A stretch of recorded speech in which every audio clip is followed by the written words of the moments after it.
Assalamualaikum warahmatullahi wabarakatuh.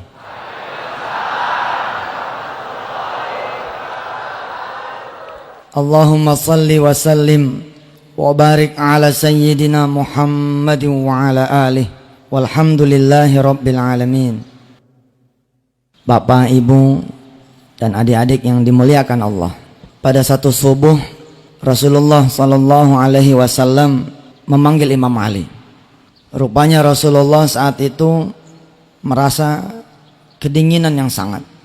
Beliau merasa tidak sanggup melangkahkan kaki memimpin sholat subuh berjamaah, sehingga beliau memutuskan memanggil Imam Ali untuk memberi pesan kepada Abu Bakar agar mengimami sholat subuh berjamaah.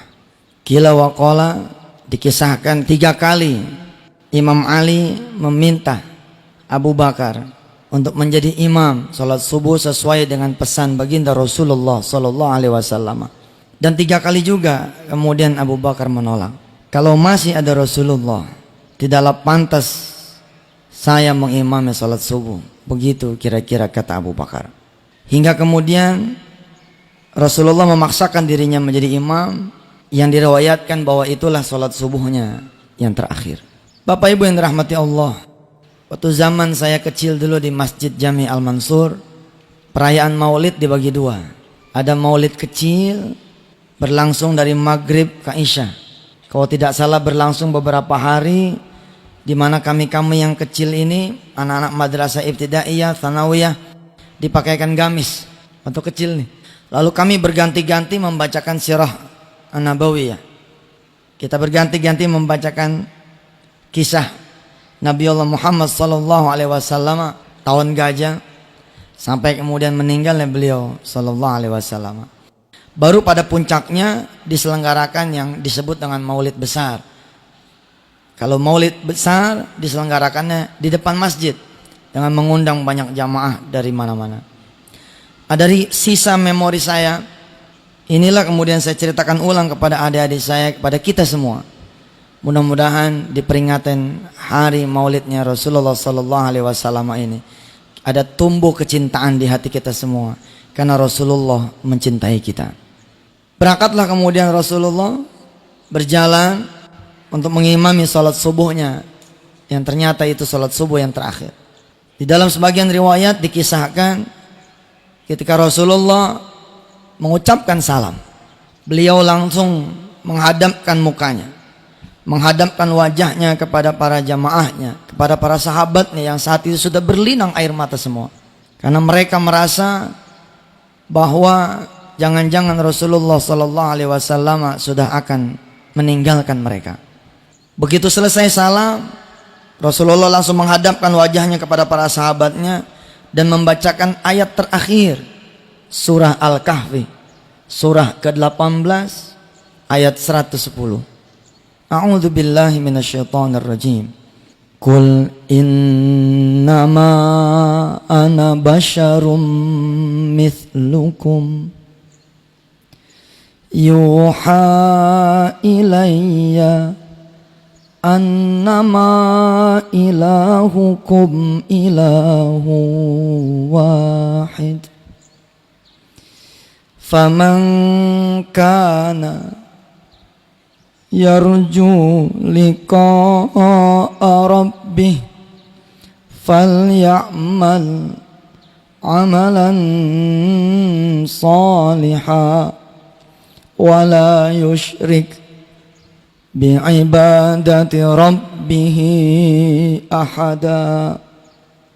Para sahabat yang mendengar ayat ini dan mengerti paham isi ayat ini makin menangis. Di antaranya Abu Bakar radhiyallahu an. Qul innama ana basyarum mithlukum yuha ilayya annama ilahukum ilahu wahid faman kana yarju liqa'a rabbih falyamal amalan salihan wala yusyrik bi'ibadati rabbih ahada. Katakan wahai Muhammad, sesungguhnya aku ini adalah manusia yang sama seperti kalian. Seolah-olah Rasulullah ingin berkata kepada kita semua umatnya, kalau Rasulullah adalah manusia biasa yang butuh makan, kalau Rasulullah adalah manusia biasa seperti kita yang butuh minum, maka Rasulullah pun adalah manusia yang hidup yang suatu saat akan meninggal dunia. Faman kana yarju liqa'a rabbih falyamal amalan salihan wa la yusyrik bi'ibadati rabbih ahada. Barang siapa yang ingin ketemu Allah Tuhannya, hendaklah dia banyak-banyak melakukan amal saleh dan jangan mempersekutukan Allah dengan sesuatu. Abu Bakar dikisahkan mengingat episode ketika beliau menemani Rasulullah hijrah.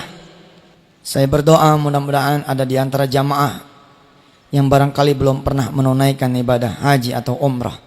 Mudah-mudahan Allah takdirkan bisa berangkat ke tanah suci. Ada gua Thur di sana. Allah kemudian wahyukan kepada Nabi Muhammad untuk istirahat di dalam gua itu.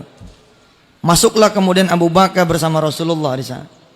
Begitu masuk karena lelahnya, kemudian Rasulullah tertidur. Tertidur di mana? Tertidur di pangkuannya Abu Bakar radhiyallahu an, yang bukan saja dia adalah jamaahnya, sahabatnya, tapi juga beliau adalah mertua dari Rasulullah sallallahu alaihi wasallam. Ketika Rasulullah tertidur di pangkuan Abu Bakar, ada ular. Ada ular mendekati Abu Bakar, yang Abu Bakar tahu bahwa ular ini akan menggigit salah satu di antara dia berdua, dia atau Rasulullah sallallahu alaihi wasallam. Karena yang terjulur kakinya adalah Abu Bakar. Abu Bakar tahu bahwa dialah yang kira-kira akan digigit duluan namanya ular. Kalau saja Abu Bakar tidak mencintai Rasulullah, Abu Bakar ingin sekali mengusir ini ular. Tapi kalau dia usir ini ular, Rasulullah bakalan bangun. Subhanallah. Kemudian Abu Bakar merelakan dia punya kaki, Bapak Ibu yang dirahmati Allah. Kemudian digigit sama itu ular. Kecintaan para sahabat memang nggak bakalan bisa keukur oleh kita semua. Hampir saja Abu Bakar juga menjerit karena sakitnya digigit sama itu ular. Tapi Abu Bakar tidak menjerit sepatah kata pun. Tidak ada suara yang keluar dari dia punya mulut. Kenapa? Karena dia mencintai orang yang sedang tidur di pangkuan ini. Dia khawatir kalau kemudian dengan teriakan itu, kemudian Rasulullah sallallahu alaihi wasallam bangun, Masya Allah. Dan saat itu Abu Bakar mendengar Rasulullah membacakan ayat ini. Qul innama ana basyarum mithlukum yuha ilayya annama ilahukum ilahu wahid. Faman kana yarju liqa'a rabbih falyamal amalan salihan wa la yusyrik bi'ibadati rabbih ahada. Imam Ali pun begitu. Imam Ali mengingat episode-episode di mana Rasulullah SAW dia temani dari kamarnya untuk kemudian berdiri menjadi imam salat subuh, yang kemudian Rasulullah membaca ayat itu, yang dia paham bahwa ini semakin dekat tanda-tanda bahwa Rasulullah mendekati dia punya ajal. Imam Ali mengingat ketika Jibril mewahyukan kepada Rasulullah bahwa ada 6 kafir Quraisy yang sedang bergerak berjalan mengepung rumah Rasulullah. Salah satu yang dipanggil adalah Imam Ali radhiyallahu an. Ditawarkan, siapa di antara anda berdua, engkau wahai Ali atau engkau wahai ayahku Abu Bakar, yang bisa menggantikan aku di rumah ini? Supaya kafir Quraisy menyangka aku masih di dalam rumah ini. Kemudian Imam Ali mengambil posisi, aku saja ya Rasulullah. Kemudian Imam Ali menempati posisi tidurnya Rasulullah. Dan kemudian Rasulullah pergi berangkat. Sayang, saat itu sudah tiba dahulu 6 kafir Quraisy yang sudah kira-kira sejarak lagi sampai ke pintu rumahnya Rasulullah. Lalu kemudian Allah mewahyukan lewat Jibril agar Muhammad SAW menggenggam pasir, kemudian dia tebar itu pasir di depan rumah. Yang singkat cerita kemudian kafir Quraisy itu tertidur. Subhanallah. Cerita episode subuh terakhir begitu kira-kira selesai. Ada nanti satu hal yang saya lakukan otokritik kepada madrasah. Saya sebut otokritik karena saya juga madrasah. pesantren tentang bagaimana upaya kita membuat anak-anak menjadi mencintai Rasulullah Sallallahu Alaihi Wasallam. Kalau Rasulullah begitu hebatnya cintanya kepada kita, bagaimana nanti kita ukur kecintaan kita kepada Rasulullah sebesar apa? Begitu pulang Rasulullah ke rumah, tidak berapa lama ada suara pintu yang diberi salam. Fatimah kemudian menyaut, Waalaikumsalam warahmatullahi wabarakatuh. Manil kharid? Siapa yang di luar? Kemudian yang di luar nih tamu menjawab, saya qad-ji'tu. Saya sudah datang. Salamkan kepada Rasulullah, aku sudah datang. Ibu bapak yang dirahmati Allah, hanya satu orang yang malaikat Jibril dan Israel ketika datang hendak menjemput nyawa kita memberi salam dulu. Cuman satu. Itu orang yang hari ini kita peringati lahirnya, Rasulullah Sallallahu Alaihi Wasallam. Karena Allah memerintahkan kepada Israel, wahai Israel, kalau nanti Muhammad Rasulullah Sallallahu Alaihi Wasallam menolak untuk dicabut nyawanya, pulang. Subhanallah. Disampaikanlah kemudian oleh Fatimah kepada ayahandanya bahwa di depan ada tamu. Apa kata Rasulullah? Tamu yang kau maksud sudah ada di sini. Fatimah bingung. Karena tidak ada yang bisa dia lihat, tapi Rasulullah bilang tamunya sudah ada di situ. Karena memang yang datang adalah malaikat Israel alaihi salatu wassalam. Saudara-saudaraku yang dirahmati Allah, Rasulullah tahu bahwa Israel diberi pesan sama Allah, kalau dia menolak untuk dicabut nyawanya, dia boleh mengusir Israel. Maka kemudian keluarlah kalimat beliau bahwa dia belum berkenan dicabut dia punya nyawa sampai dia kemudian ketemu dulu sama malaikat Jibril alaihi salatu wassalam. Kisah ini dengan sangat apik masih saya ingat betul, karena pendidikan maulid luar biasa di zaman waktu saya kecil. Kalau sekarang saya tidak lagi menemukan, kecuali di Kalimantan kayak kemarin. Subhanallah. Muhammad ibni Abdillah, Muhammad ibni Abdillah, alaika Allahumma salli. Nggak ada, udah hilang. Waktu zaman saya kecil, subhanallah. Ya Rasulullah, salamun alaik. Ya Rafi'ash syani wad daraji, afatayyaji ratal alami, ya muhainal judi wal karami. Subhanallah. Episode ini betul-betul guru-guru di kelas saya tuh subhanallah, namanya guru-guru madrasah saat itu kan ustadz semua. Zaman dulu nggak ada guru madrasah bukan ustadz, kullu ustadz, semuanya ustadz. Baik, saya cerita lagi. Saya bilang kenapa saya bisa cerita ini dengan apik. Wallahu a'lam bishawab. Waktu kecil saya nggak paham ini benar atau tidak. Saya belum bisa baca kitab saat itu, saya belum mengerti. Tapi begitu kemudian saya bisa baca, subhanallah, iya benar, cerita ini ada. Ada kitab kecil namanya Daqaiqul Akhbar, subhanallah, ada di situ. Sampai kitab yang besar yang tulis sama Haikal, kitab kontemporer, bukan kitab kuning, kitab putih itu.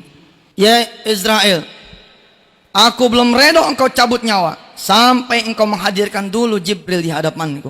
Ini menyalahi ini. Kematian Rasulullah SAW tidak lazim.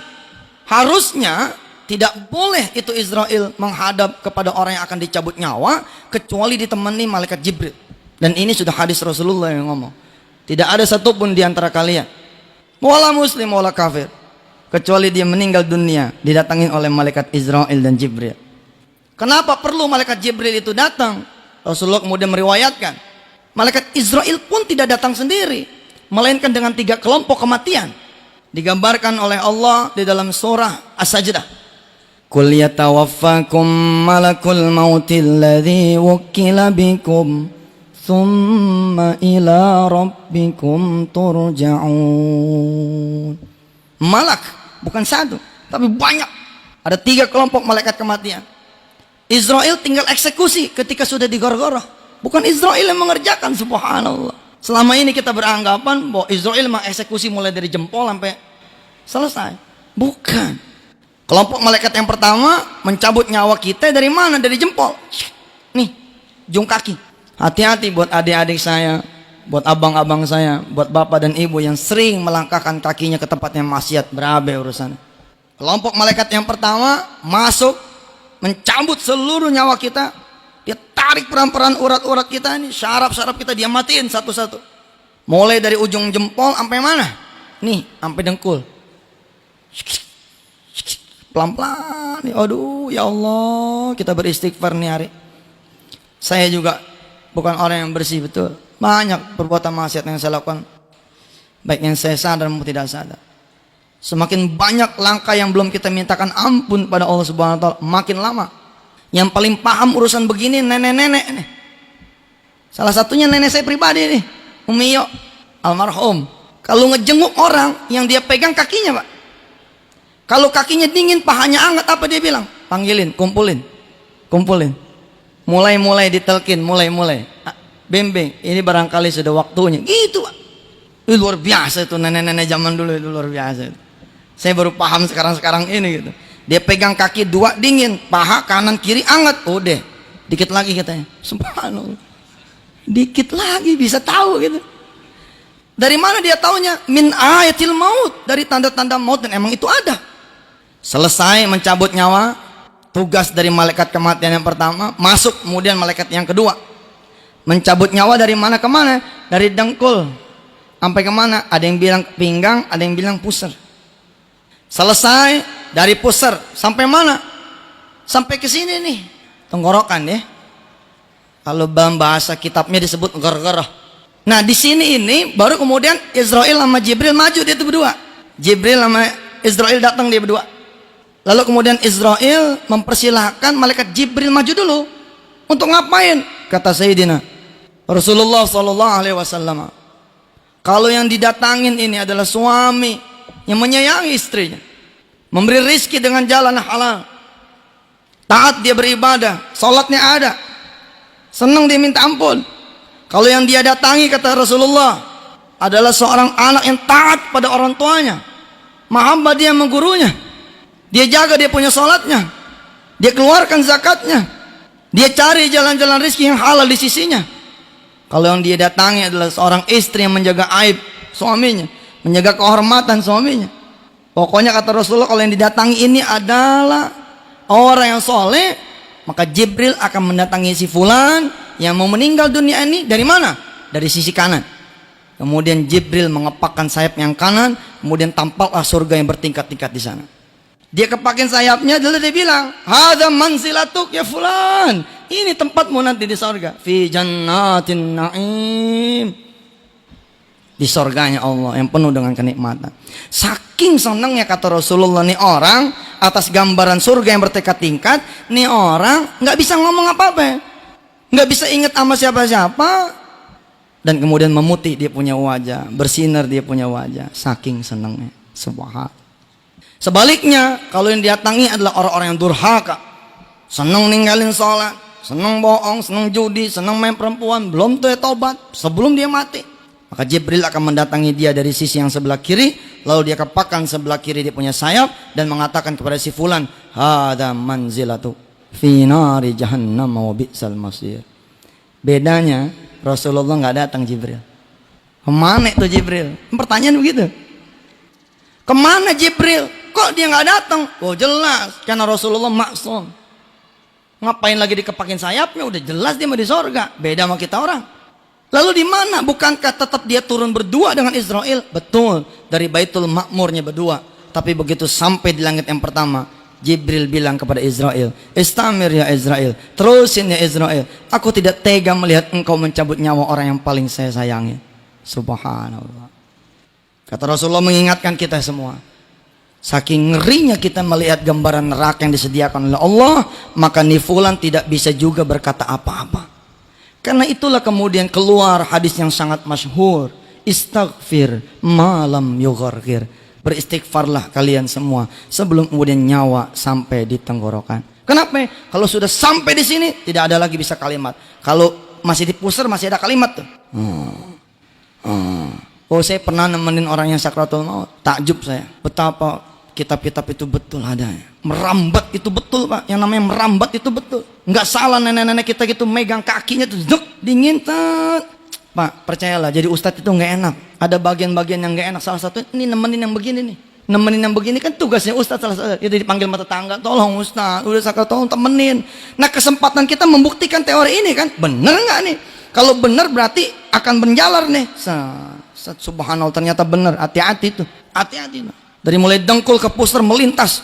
Subhanallah, mohon maaf ya, banyak orang gagal di sisi itu. Makanya kata Rasulullah, kalau nyawa belum nyampe tenggorokan, kesempatan kita istighfar. Istighfir malam yugharbir. Istighfarlah sebelum nyawa sampai di tenggorokan. Tapi Rasulullah beda. Jibril nggak datang. Rupanya Jibril nyangkut di langit yang pertama. Tapi karena Rasulullah saat itu minta untuk menghadirkan Jibril, akhirnya tidak ada pilihan buat Israel kecuali dia naik lagi ke langit yang pertama, mengundang lagi Jibril datang. Pak, dulu saya menikmati kisah ini sangat asik betul. Saya dengerin seperti bernostalgia ke belasan tahun yang lalu. Usia saya sudah 31, tapi rasanya kemarin masih kelas 1 sanawiyah. Pakai gamis depan, bengong itu ngeliatin guru-guru kita cerita tentang maulid. Betul itu Pak. Kenapa dulu maulid kecil dibikin 7 hari? Kan emang gak habis ceritanya, cuma 1 jam mah. Jadi bersambung dikit ya maulid. Kita maulid gak cuma hari ini aja. Bapak Ibu yang dirahmati Allah, Jibril diundang sama Israel, datang. Begitu beliau ada di hadapan Rasulullah, bertanyalah Jibril, ada apa ya Rasulullah engkau memanggil diriku? Kita lihat ya, apakah Rasulullah sengaja menjeda dia punya umur jangan diambil karena pengen panjang umur? Ternyata bukan. Beliau pengen bertanya tentang nasib kita bagaimana nanti setelah peninggalannya beliau. Itu yang dia mau tanya. Maka kemudian pertanyaannya kepada Jibril, wahai Jibril, aku belum rela dicabut nyawanya sampai aku tahu bagaimana nasib umatku sepeninggal diriku. Masya Allah, cinta banget Rasulullah sama kita. Jibril bilang, itu bukan hakku menjawab ya Rasul, izinkan saya dan Israel balik dulu, nanti aku akan kabarkan jawaban dari Allah. Nah itulah kemudian keluar hadis yang juga masyhur bahwa kita bakalan selamat kalau apa? Kalau kita memegang kitabullah dan memegang sunnahnya Rasulullah. Barulah kemudian Rasul bilang, saya ikhlas, saya rela dicabut nyawanya. Kemudian Rasulullah balik kanan, mulailah kemudian Israel bekerja. Israel langsung, bukan diwakili sama yang lain. Luar biasa. Allahumma shalli alaih. Ketika kemudian Israel bekerja, ada yang luar biasa Pak. Begitu Israel mulai bekerja mencabut nyawanya Rasulullah nih, Jibril memalingkan mukanya. Begitu tuh, malingkan kanan. Udah jangan dipikirin bener enggaknya, udah telan aja dah. Dulu gak saya begitu ngajinya, udah terima aja dah. Jangan dipikirin bener enggaknya. Pikirin hikmahnya aja, repot saya kalau ceramah nih. Bener gak sih itu? Iya sebab yang begini nih susah kita buktiin nih. Orang ini mengaji namanya juga. Jibril nengok ke kanan, ditanya sama Israel, kenapa engkau Jibril memalingkan mukamu? Apa kata Jibril? Terusin aja udah. Terusin saja udah. Saya tidak sanggup melihat engkau mencabut nyawa orang yang paling aku cintai, kata Jibril. 2 kali itu meretain Jibril mengucapkan itu. Enggak sanggup dia. Karena Rasulullah bilang, seukuranku saja dicabut nyawa itu kalau tidak ada redha Allah akan lebih sakit daripada disabet dengan 1000 pedang yang paling tajam di dunia. Tapi dengan redha Allah, Rasulullah tidak merasakan sakit apapun. Dan Bapak Ibu tahu, pasti tahu, sebab ini masyhur sekali. Anak-anak saya, adik-adik saya pun tahu, masyhur sekali ini cerita. Ketika kemudian Israel mencabut nyawa Rasulullah dari ujung kaki, apa yang dia sebut? Ummati, ummati, ummati, umatku, umatku, umatku. Rasul tidak menyebut Imam Ali, Rasul tidak menyebut Khadijatul Kubra, Rasul tidak menyebut Aisyah, Rasul tidak menyebut Abu Bakar, Rasul tidak menyebut ayahandanya almarhum Abdullah, Rasul tidak menyebut ibunya almarhumah Aminah, Rasulullah tidak menyebut pengasuhnya Halimatus Sa'diyah. Yang beliau sebut kita umatnya. Ummati, ummati, ummati. KF, kakak saya, dia menemani saat-saat di mana nenek saya almarhumah meninggal dunia. Ada 1-2 nama yang disebut karena cintanya. Saya nggak disebut Pak, karena kita bandel zaman dulu nih. Nggak disebut, tapi ada yang disebut. Subhanallah. Di kamar tempat saya lahir, nenek saya meninggal dunia. Beliau nungguin. Ketika ada yang kurang, apa kata beliau? Malam Jumat depan aja kalau gitu meninggalnya. Bisa begitu Pak. Mau ini saya bener cerita ini. Kalau saya bohong berarti dia yang bohong tuh. Karena saya diceritakan dari beliau-beliau. Malam Jumat besok aja katanya. Udah dijemput sama kumpi. Udah jemput sama kumpi tapi barangkali karena belum lengkap. Apa beliau bilang? Nanti saja malam Jumat besok. Subhanallah. Emang nenek saya almarhum ini luar biasa. putrinya Guru Mansur langsung. Kalau saya bukan cucu, tapi buyut, udah jauh nih. Beliau pernah satu malam manggil saya, "Man, cariin Umi obat yang bisa bikin Umi enggak tidur." Gitu. Kalau kita kan nyari obat tidur. Beliau bilang, "Cariin Umi obat yang bisa bikin Umi enggak tidur." Saya tanya, "Kenapa, Mi?" "Umi mah sebel kalau banyak tidur, enggak bisa tahajud." Subhanallah. Kita nyari obat tidur, Pak. Mulailah Israel bekerja, tarik sama beliau urat-urat syaraf Rasulullah, ruhnya Rasulullah sampai ke dengkul. Kalimatnya masih ummati, ummati, ummati, umatku, umatku, umatku. Kalau saya Yusuf Mansur adalah bahagian dari umatnya Rasul dan mengaku umatnya Rasul, maka seolah-olah Rasulullah menyebut saya Yusuf, Yusuf, Yusuf. Oh betul ini, seolah-olah mau bicara kepada kita, bagaimana lo nanti, bagaimana lo nanti, bagaimana lo nanti. Subhanallah, Pak. Begitu nyawa Rasulullah udah didengkul, merambat sampai ke pusar, merambat sampai ke pinggang, kalimatnya berubah. As-salat, as-salat, as-salat, salat, salat, salat. Ya Allah, hari ini, Pak, anak-anak kita gagal, kita suruh salat sebab jam 12 masih di kelas, Pak. Anak-anak kita gagal, kita suruh tahajud sebab 12 tahun dia nggak kenal duha. Sekolahnya doang namanya di madrasah, 12 tahun dia nggak kenal duha. Bagaimana kita mau gampang nyuruhin dia bangun tahajud? Duha yang di pagi hari susah karena tidak dibiasakan oleh kita madrasah-madrasah. Saya keliling, nggak semua madrasah itu mewajibkan anak-anaknya duha. Siapa yang dosa? Coba kita nih. Anak kita yang madrasah ibtidaiyah 6 tahun, SMP 3 tahun, SMA 3 tahun, masuknya jam 7, jalan setengah 7, jam 9 emang keluar, tapi bukan buat duha, buat jajan. Jam 12 dia masih di kelas, Allah manggil, Allahu Akbar, Allahu Akbar, Allahu Akbar, Allahu Akbar. Di kalimat hayya ala shalah baru gurunya bilang, kita dengarkan dulu azan ya. Luar biasa.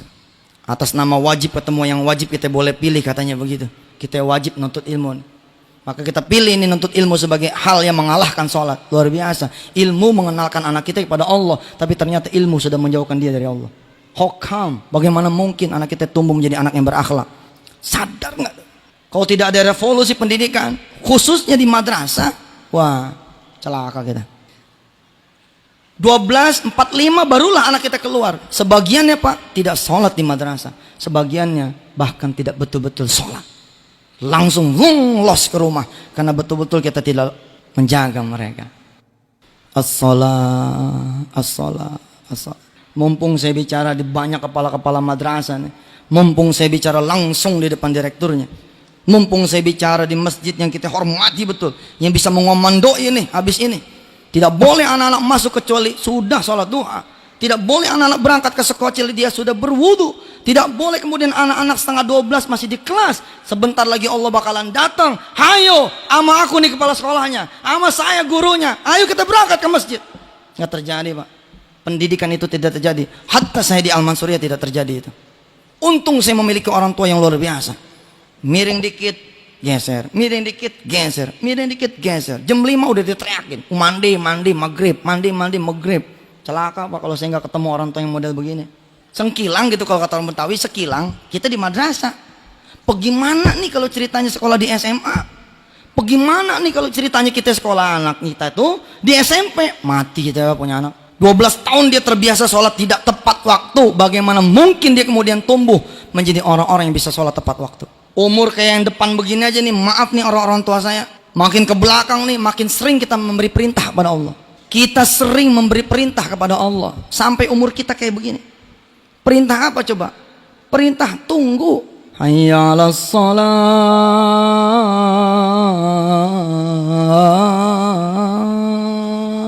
Tunggu ya, saya lagi meeting.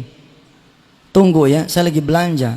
Tunggu ya, saya lagi dagang. Tunggu ya, saya lagi nyetir. Tunggu ya, saya lagi naik motor. Tunggu ya, saya lagi berburu pekerjaan. Tunggu ya, saya lagi kenalan sama orang. Tunggu ya, saya lagi makan. Tunggu ya, termasuk saya lagi belajar. Tunggu, termasuk saya lagi ngajar. Subhanallah. Saya bangga mengatakan kepada saudara-saudara saya bangga mengatakan pada jamaah saya, wala riya'an wala sum'ah, keberhasilan saya membayar hutang saya karena ngebenerin sholat. Mumpung tausiah ini didengarkan oleh anak-anak kita, hayo bismillah, Senin mulai kita rapat sekolah, komite kita rapat. Kita geser nih masuk sekolah, jangan jam 7, tapi jam 7 kurang 15. Kenapa? Sebab mereka harus sholat duha dulu. Kita geser nih, jangan mereka keluar jam 12.45. Kita geser supaya mereka keluar jam 12 kurang 10. Kalau perlu pelajaran setelah zuhur kita tiadakan. Kasarnya Pak, kalau kata saya ini, kayaknya saya udah jadi orang tua sekarang. Kalau perlu anak saya nggak pintar tapi dia tahu sholat, saya ngaminin nih kalimat orang-orang tua zaman dulu. Udahlah, yang penting sholat. Saya ngaminin bener. Utang 1 miliar itu tembus hanya dengan ngebenerin sholat. Karena mu'alim nanya sama saya, sholatnya bagaimana? Lah saya bilang, lah sholat sih bagaimana? Ya sholat. Jam berapa sholatnya? Lah karena 1:30 masuknya.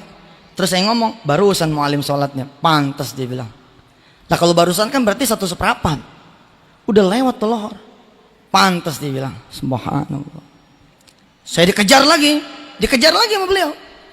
Tadi sholat lohornya berapa rakaat? Nah, ditanya sholat lohornya berapa rakaat?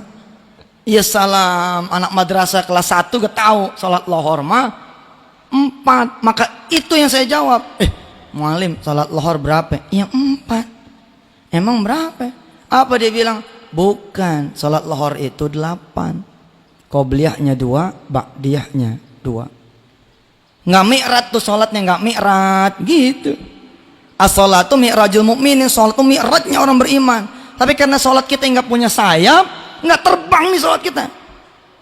Di tempat gitu, ibarat mobil mah ada tapi nggak jalan. Ibarat pesawat emang udah hidup mesinnya tapi nggak terbang, mana bisa nyampe. Masih belum cukup Pak, saya disusul lagi dengan pertanyaan dari beliau. Burung apa katanya? Yang punya sayap tapi dia nggak terbang. Lah kita jawab burung onta. Apa kata beliau? Bukan. Kalau ada burung punya sayap dia nggak pakai sayapnya buat terbang, itu namanya burung bego. Ada sayap dia nggak pakai buat terbang. Sayapnya sholat itu qobliyah ba'diyah. Kita orang bodoh betul kalau kita nggak pakai ini qobliyah ba'diyah. Mati-mati disebut sunnatun muakkadatun. Karena kalau kita tinggal dia, celaka kita urusan. Sekarang bagaimana tanggung jawab kita kepala-kepala madrasah terhadap sholat ba'diyah qobliyahnya anak-anak kita? Kalau terhadap yang wajibnya saja kita merasa tidak mau ikut campur, bagaimana terhadap qobliyah ba'diyah? Momen nih, emang gue tungguin nih ceramah begini nih. Kapan nih? Terubah kurikulum. Untung kemudian lahirlah SD IT, SMP IT yang kemudian mengusung tarbiyah. Bapak Ibu yang dirahmati Allah. Dengkul sampai pusar, dengkul sampai pinggang. As-shalah, as-shalah, as-shalah, salat, salat, salat. Sampai pinggang kemari ini alaikum bis-shalah. Alaikum bis-shalah, alaikum bis-shalah, alaikum bis-shalah. Wajib atasmu sholat, wajib atasmu sholat, wajib atasmu sholat. Pak, sampai di gor-goroh nih, mestinya dia nggak bisa ngomong. Rasulullah mestinya nggak bisa ngomong, seperti yang dia ceritakan di dalam hadisnya.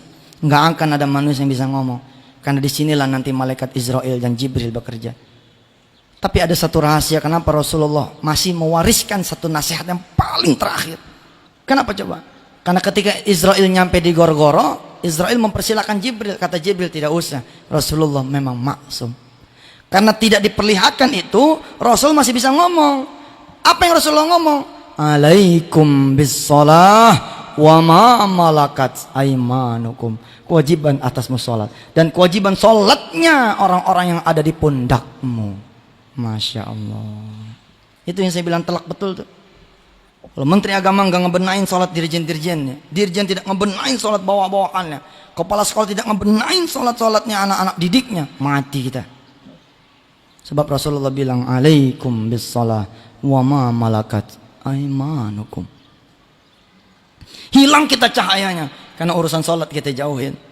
Innama bu'ithu liutammima makarimal akhlak. Aku diutus cuman satu, kata Rasulullah, ngebenerin akhlak. Pondasinya akhlak. Wababu taqarrub ilallah as-shalah. Salat kita udah berantakan. Kemudian Rasulullah menghembuskan nafas yang terakhir. Inna lillahi wa inna ilaihi raji'un. Dengan satu kalam, asyhadu an la ilaha illallah wa asyhadu anna muhammadar rasulullah. Keluar. Dijemput tidak kurang oleh 70.000 malaikat yang berbaris sampai ke Sidratil Muntaha. Dikisahkan saat itu burung-burung berhenti terbang, angin berhenti bertiup.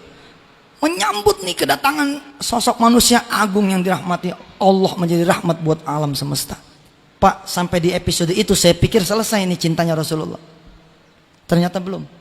Di kitab kecil Daqaiqul Akhbar itu ada satu episode ketika menjelaskan tentang surah Al-Kahfi. A'udzubillahi minasyaitonir rajim.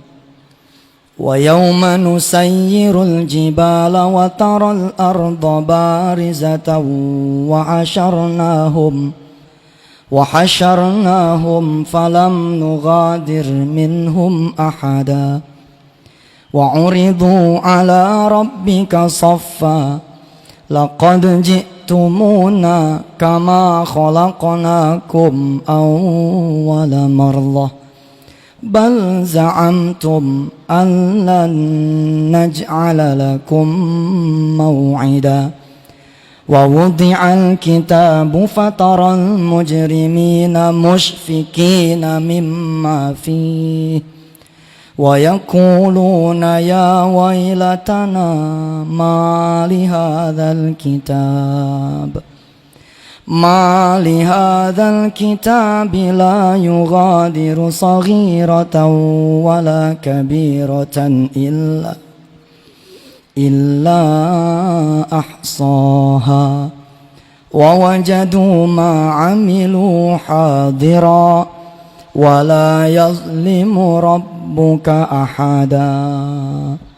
Allah memberitahu pada kita, ada satu masa kata Allah, bumi ini akan datar, kosong. Kosong. Sudah berganti dengan satu alam yang namanya alam mahsyar. Wa yauma nusayyirul jibala wa taral arda barizatan wa hasyarnahum falam nughadir minhum ahada. Tidak akan kalian temukan kata Allah satu pun ciptaanku di sana. Falam nughadir minhum ahada. Kosong. Wa wudi'al kitabu fataral mujrimina musfikina mimma fihi wa uridu ala rabbika saffa laqad ji'tumuna kama khalaqnakum awwala marrah. Ketika sudah kosong itu bumi, ketika sudah kosong itu alam yang saat itu kita tidak tahu namanya apa alam itu, kecuali kita diajarkan oleh guru kita bahwa itu namanya alam barzah, alam mahsyar, tempat dikumpulkan kita. Diambil dari kalimat wa hasyarnahum, isim makannya mahsyar. Kata Allah, nanti kalian akan dibangkitkan, kemudian dikumpulkan, kalian akan berdiri di hadapanku. Satu pertemuan yang kalian dulu tidak pernah kalian percayai, kata Allah. Bapak Ibu rahmati Allah, kita belajar dari sejarah, kita belajar dari kitab-kitab, kita belajar dari Quran dan hadis bahwa orang pertama yang dibangkitkan itu adalah Rasulullah Sallallahu Alaihi Wasallam. Pak, ada satu kisah yang fantastis. Allah mengutus 4 malaikat nih. Allah mengutus 4 malaikatnya, malaikat Israfil, Mikail, sama Jibril. Untuk ngapain? Untuk mencari kuburannya Rasulullah Sallallahu Alaihi Wasallam. Di mana makamnya? Aina maqamuh? Tapi 4 malaikat ini nggak ketemu di mana nih kuburan Rasulullah Sallallahu Alaihi Wasallam. Sampai kemudian Allah memberikan cahayanya di kuburan itu, sehingga tampaklah cahaya. Lalu mereka 4 malaikat ini saling berkata satu sama lain, bangunkan, bangunkan, bangunkan, bangunkan. Artinya siapa yang lebih berhak melawan Muhammad? Israel diperintah. Apa kata Israel? Nah, yang lebih berhak Israfil. Mikail begitu juga. Hingga kemudian mereka semua sepakat, Jibril nih yang bangunin Rasulullah Sallallahu Alaihi Wasallam. Begitu Jibril ngebangunin Rasulullah, Pak, dari tidurnya. Kum ya Khalili, kum ya Habibi. Bangun wahai kekasihku, bangun wahai kekasih Allah. Kalimat pertama yang diucapkan itu persis seperti kita orang tua, Pak, yang nanya anak kita di mana. Begitu kita bangun, mah si Wirda mana? Atau Wirda, mamah mana? Seperti itu. Emangnya apa? Kalimat yang diucapkan oleh Rasulullah. Aina ummati? Di mana umatku? Subhanallah. Cinta betul, Pak. Sekarang kita cinta nggak? Tadi pagi aja belum tentu nih kita sholat duha. Katanya cinta. Belum tentu kita sholat duha. Aina ummati? Di mana umatku? Lalu kemudian Rasulullah nanya, ini hari apa? Jibril menjawab, ini hari sudah dijanjikan oleh Allah, di mana hari ini malaikat Ridwan menghiasi surga untuk dimasuki oleh orang-orang yang saleh. Di mana hari ini Allah memerintahkan malaikat penjaga neraka untuk memanaskan tungku neraka dan dibuka pintu-pintu itu. Rasulullah nanya lagi, seakan-akan tidak bergeming tentang hari itu. Apa Rasulullah bilang? Aina ummati? Kalau begitu mana umatku? Hayo, Bismillah, kita bahu-membahu menghasilkan anak-anak didik yang berakhlak, yang from the beginningnya adalah sholat. Subhanallah, sholat nomor satu bener, nomor satu bener. Rindu gitu saya, dimana anak-anak madrasah, begitu dia jalan menuju madrasah, sudah dalam pakaiannya, pakaian sholat. Kalau dia udah jalan dengan wudhu Pak, nggak mungkin dipegangan tangan sama yang bukan muhrim, sebab dia punya wudhu. Kentut aja dia nggak berani. Bener Pak, kalau orang punya wudhu itu, sejelek apapun dia punya kelakuan, bener itu, nggak ada cerita dia bohong, dia ada wudhu. Nggak ada cerita dia pegangan tangan, maaf ada wudhu. Sekarang Pak, anak madrasah gampang kita temuin pegangan tangan. Demi nih, bahkan di alma mater saya sendiri, ketika saya maulid, ketika saya datang ke sana, betul itu, atas nama megang handphone ngelihat berdua lalu pegang, pegang itu anak madrasah. Kita bicara anak madrasah, saya rindu bagaimana perempuan-perempuan nih, begitu dia masuk madrasah, sudah dalam posisi kayak di pondok begitu, pakai mukena, kayak kota santri gitu, dia megang Quran, cakep. Nggak usah lah bikin toilet, bikin tempat wudhu, sebab dia datang udah berwudhu, dia tinggal lepas sepatunya, nggak usah copot dia kaos kakinya, tinggal sholat.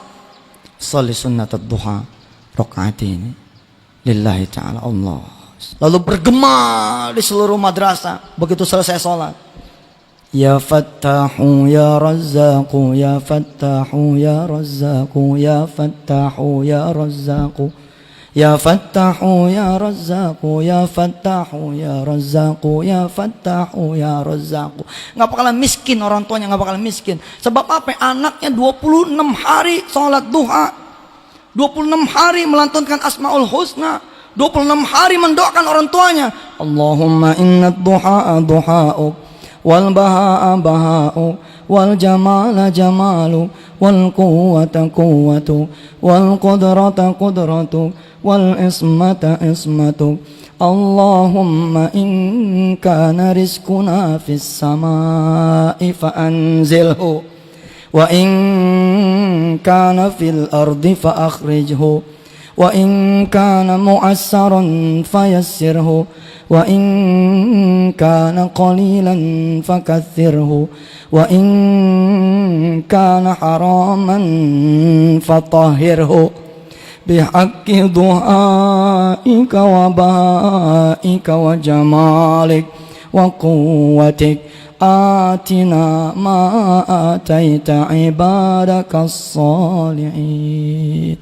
Bergema di seluruh madrasah di wilayah kita. Ya Rabb, bohong kalau masih miskin, bohong. Rasul yang bilang, irka'li arba'a raka'atin akfika akhirahu. Salat untukku 4 rakaat wahai manusia, kata Allah fi haditsil qudsi. Apa yang menjadi kebutuhanmu, aku akan cukupkan. Lalu kemudian yang berdoa bukan cuma kita, tapi seluruh anak-anak kita mendoakan kita lewat duhanya Pak. Bohong kalau kemudian Allah tidak mencukupi kita. Sekarang bagaimana Allah mau mencukupkan rezeki buat kita? Allah udah datang, kita tinggal. Entar nih, ini kebiasaan buruk majelis taklim yang diselenggarakan sebelum zuhur selesai, di mana ketika sebelum zuhur bubar semua. Kalian katanya mengaji untuk mencari diriku, sekarang aku sudah datang, kalian malah pergi meninggalkan aku. Ainal mafar, aina tadhabun, kemana kalian pergi? Qad ji'tu, aku udah datang. Subhanallah. Dan itulah kesalahan saya jadi ustadz juga begitu.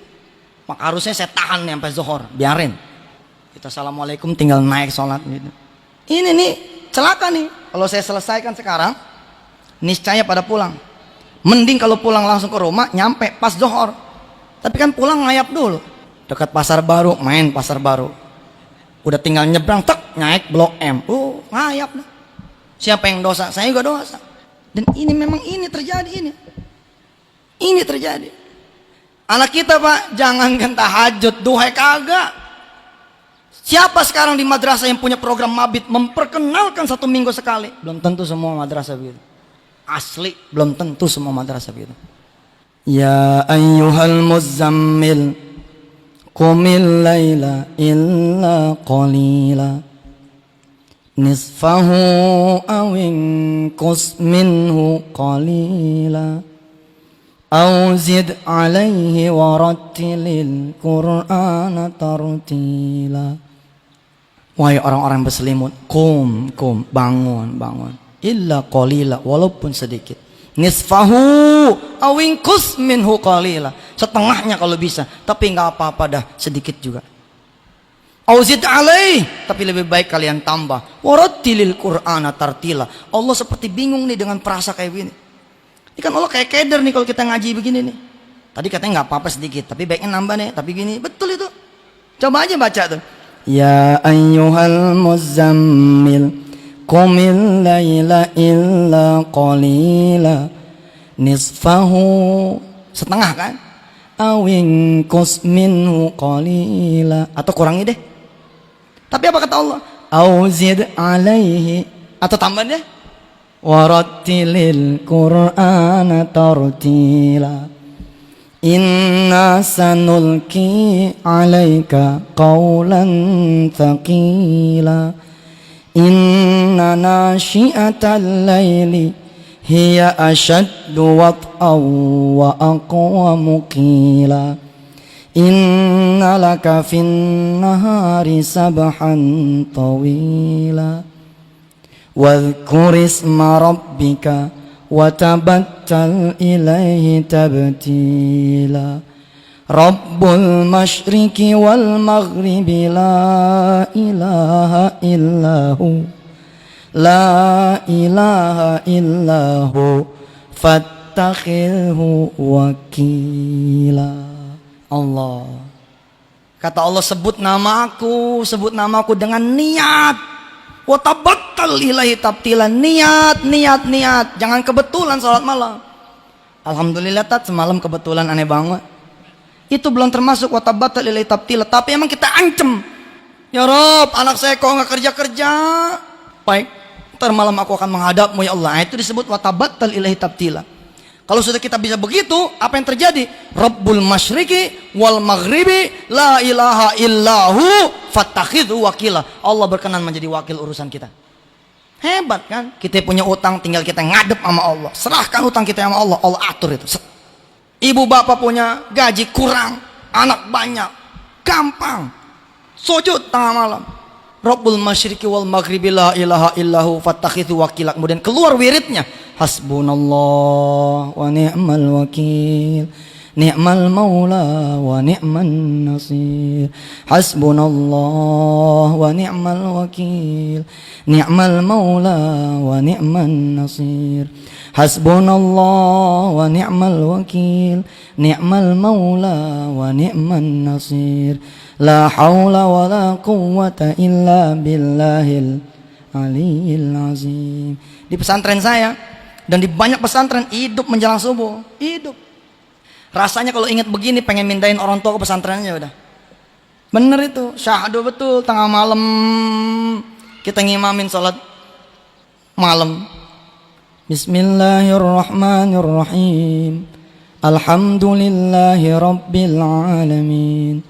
Ar-Rahmanir-Rahim. Maliki yaumiddin. Iyyaka na'budu wa iyyaka nasta'in. Ihdinas siratal mustaqim. Siratal ladzina an'amta 'alaihim ghairil maghdubi 'alaihim waladdallin. Yang amin di belakang istri kita, anak kita, ya Allah. Dan itu bukan maghrib, tapi sholat malam. Nggak pernah kan merasa nikmat kayak begitu kan? Nggak ada. Kenapa? Jangankan semua, bapaknya gua nggak bangun malam. Coba jajal sekali-sekali sholatnya di gang. Oh bingung kan sholat di gang, gimana ceritanya? Ya nggak apa-apa, pagi mah nggak ada yang lewat. Karena nggak punya halaman, di gang, di bawah rembulan, di bawah bintang kita sholat. Luar biasa. Nah pendidikan yang itu kan rajanya kita nih, kita rajanya nih, kita kepala sekolahnya, kita kepala madrasahnya. Kita tinggal bikin peraturan, kalau anak-anak tidak suka saya suruh masuk 6:30, keluar. Beres Pak, selesai, beres kan? Kalau kalian tidak mau sholat zuhur berjamaah, kalian tidak usah sekolah di sini. Silakan laporkan ke menteri, Ustadz tidak takut. Kapan lagi? Ada yang bilang nih, Ustadz insya Allah di sekolah anak sudah. Alhamdulillah. Kalau sudah, ya apalagi kita bilang, kecuali kulil hamdulillah. Anak saya berangkat ke Al-Ittifaq Bandung. Si Wirda anak saya melihat tumpukan gunung pasir. Dengan takjubnya anak saya tanya, "Pah, ini pasir buat apa? Kiainya nyaut di belakang, nak, itu pasir dendanya anak-anak yang sholatnya telat. Subhanallah. Jadi ada peraturan di pesantren Al-Ittifaq, yang alhamdulillah di pesantren kami pun diberlakukan itu. Apa? Kalau muadzin selesai, Allahu Akbar, Allahu Akbar, la ilaha illallah. Terus masih lari nih menuju masjid, ditangkap. Lari menuju masjid, ditangkap. Kenapa? Kenapa azan selesai? Situ belum di masjid. Luar biasa. Apa akibatnya? Begitu selesai sholat, dia nenteng 2 ember tuh pasir dari sungai yang naik 2 kilo naiknya ke atas itu di Ciwidey sana. Balik lagi tuh 2 kilo Pak, bawa pasir. Anak saya bengong aja. Pesantren saya berlaku itu. Telat dia masuk, padahal azan sudah selesai. Paling sengsara aja dia. Kita sekarang punya kesempatan. Sekarang murid sedang berkumpul, guru sedang berkumpul, kandepak sedang berkumpul. Kita rapat lagi bareng, kita umumkan Jakarta sekarang ini duha di pagi hari. Siapa yang duha? Ya Allah, salam anak-anak ukuran kayak begini hijau nih, sholat di duha. Nih hijau ini kelas berapa nih? Paling kelas 1 dia. Ini anak pangkat depak nih, kelas 1 kelas 2. Kelas 2 ini yang sholat yang begini. Apa nggak adem Jakarta tuh? Kita lapor sama Fauzi Bowo, jangan cuma anak-anak sekolah dong, malu. Pemdanya gitu dong, Pemprovnya gitu dong. Sebelum masuk duha dulu. Atas nama karena ini cuman sunnah, kita tidak mendorong. Ini kan gila. Mualim ngomong begini sama saya, sob, berapa tahun kamu nggak sholat qobliyah ba'diyah? Kira-kira begitu kalimat itu. Nggak akan dianggap sholat wajib kamu kalau nggak ada sholat qobliyah ba'diyah. Ini kan di luar yang kita belajar. Dulu kan kita belajar begini Pak, kalau tidak sholat tidak apa-apa, tapi kalau sholat dapat pahala. Yang begini kita hapus. Udah jangan dah. Ntar aja kalau dia udah gede baru kita kasih tahu nih. Yang kita kasih tahu ayat yang judulnya Qul in kuntum tuhibbunallaha fattabi'uni. Tidak disebut cinta sama Allah kalau kalian tidak ngikuti aku, kata Rasulullah. Oh, nggak dianggap sholat kita kan? Kalau nggak ada qobliyah ba'diyah kan? Barakallah. Kita renungin bersama. Percuma kita ngomongin akhlak, percuma kita ngomongin negeri ini, percuma kita ngomongin kemajuan macam-macam, percuma. Kalau sholatnya anak-anak kita nggak beres, dan yang digantung duluan sama Allah, kita udah belajar. Hadisnya juga sahih itu. Ada orang tua masuk surga ditarik lagi sama anaknya gara-gara anak di neraka nggak diajarin sholat. Sahih Pak. Kita duluan yang digantung nih, amit-amit. Wa'mur ahlaka bis sholat. Wa'mur ahlaka bis sholat. Ahlaka itu ya kita sekarang ini keluarga besar madrasah. Insya Allah, mudah-mudahan Allah redha. Allah aminin. Saya ngomong nih Pak, nggak ada tendensi apa-apa, nggak ada. Saya godain satu-satu madrasah, saya godain. Dengan kapital yang sekarang yang kita punya dari duit PPPA namanya. Kita godain. Madrasah, kalau mau dibantu 1 juta sebulan, tolong dah anak-anaknya wajibin duha. 1 juta gini hari mahal. Kalau madrasah-madrasah yang emang bayaran polnya 1 juta, mau deh. Maaf Pak, ada madrasah yang bayaran pol juga 1 juta. Salah satunya madrasah Al-Mansuriyah, madrasah saya. Madrasah Nurul Amin di belakang rumah saya gitu. Muridnya 72, bayarannya 10.000. Kalau pol 720. Artinya kalau kita bawa duit 1 juta buat madrasah itu per bulan, asal dia duha dulu, welcome betul ya. Mumpung tuh bagi. Ini ada film Kun Fayakun sebentar lagi beredar. Saya nangis Pak waktu bikin film Kun Fayakun, demi saya nangis. Jangan sampai saya begini ya Allah. Saya bilang sama dunia, film gue mah nggak laku nggak apa-apa. Gue bikin film ini bener. Bahkan saya bilang waktu press conference, saya bilang, nih maaf nih dia, jadi ngomong nih. Tapi ini untuk ngukur. Setan udah ngetes pakai kuntilanak, lewat anak kita. Ngetes pakai film pocong, lewat. Ada hantu Istiqlal belum dibikin. Hantu Pasar Baru deh kali.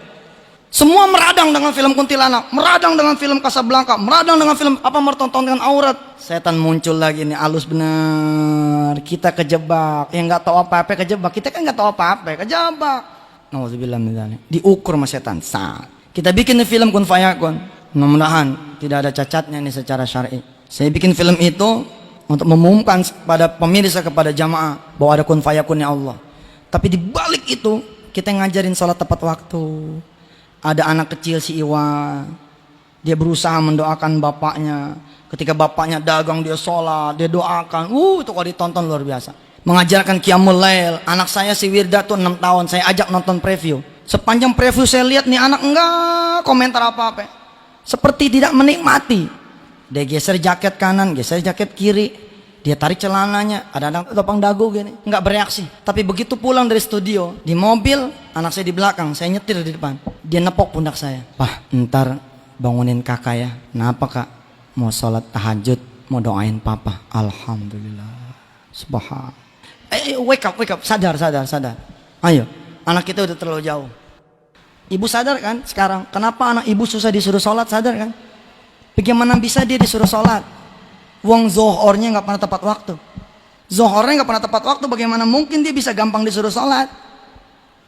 Mudah-mudahan saya ada waktu, kita ada waktu. Saya sangat berkenan sekali dengan gagasan pemikiran yang sudah dipercaya oleh orang-orang tua. Bahwa kata orang-orang tua, sekarang yang muda maju. Sekarang yang muda ngomong, bismillah. Kalau perlu dipercayakan dipimpin sama anak muda, kita coba ajak nih alumni dari madrasah-madrasah balik ke madrasahnya. Semua balik ke madrasahnya. Nomor 1 bukan gedung, tapi anak-anaknya dibikin benar. Barangkali kalau orang-orang tua menjadi guru udah habis, udah payah, rezekinya sudah tidak, tapi anak-anak alumninya ada. Saya sangat berkenan itu. Kirim ke pondok, kita training, balik lagi ke madrasahnya untuk kemudian membuat satu madrasah menjadi mahad gitu, menjadi pesantren. Ibu bapak saya tidak so jago, mudah-mudahan ini semua karena Allah juga. Mohon maaf kalau ada salah-salah kata. Allah yang maha tahu kebenaran. Mudah-mudahan memilihkan yang benar yang kita pakai, yang tidak benar tidak usah kita pakai. Mudah-mudahan ada yang dibawa pulang. Minimal kita mengoreksi, jangan anak kita dulu, tapi kita koreksi kita dulu. Zuhur kita bagaimana? Asar kita bagaimana? Maghrib kita bagaimana? Isya kita bagaimana? Subuh kita bagaimana? Duhanya kita bagaimana? Habis kita beresin kita beresin kita punya anak-anak. Insya Allah Allah tambahin kita punya rezeki dengan cara demikian. Billahi taufiq wal hidayah. Wassalamualaikum warahmatullahi wabarakatuh.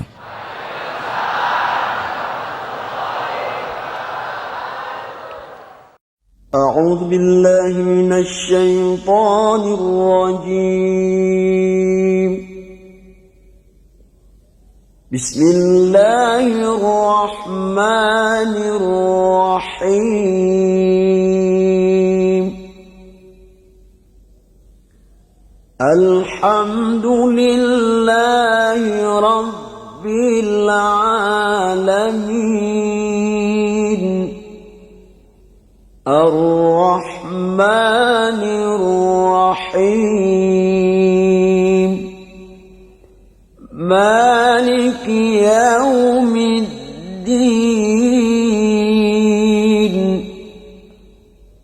Iyyaka na'budu wa iyyaka nasta'in.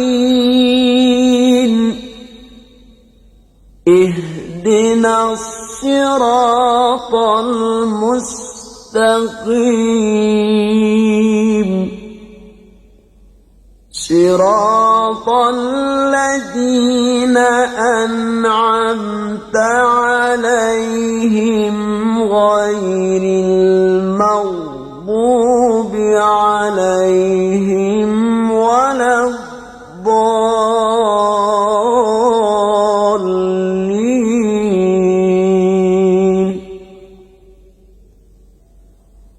Bismillahirrahmanirrahim.